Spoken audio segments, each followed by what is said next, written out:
This was me last week, walking through the forest with my family, and my eldest daughter was here taking the lead. And it reminded me of a time many years ago when I was walking through the forest with my dad, and it was winter time, and we happened to see a tree that was completely uprooted, lying flat on the ground. And like all the other trees in the forest, this tree still had its leaves. And I said to my dad, how come the leaves haven't fallen off that tree? And he looked at me and he said in his best Ron Dunn accent, because leaves don't fall off trees, they're pushed. Of course, he was getting all his science from a preacher rather than a scientist, but it still rang true. And you see, that is the case.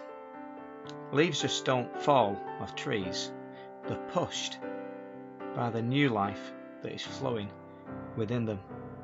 And if they didn't do that, then the trees won't survive the winter.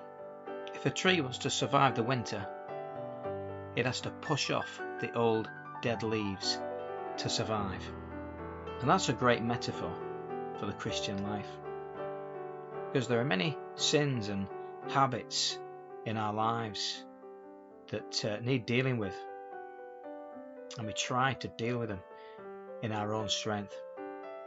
Now imagine if I tried to make that dead tree on the forest floor look like all the other trees around that were still rooted.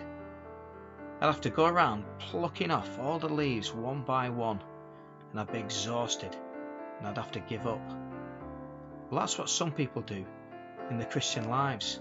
They try in their own strength to try and get rid of those bad habits and get rid of those sins, and they just find themselves sat down in a heap on the floor, exhausted. But you know, if we live by the Spirit, we will not fulfill the lusts of the flesh. So what we ought to do is we ought to let the Holy Spirit flow through us in power, in purity, and we'll find that those dead leaves, those dead sins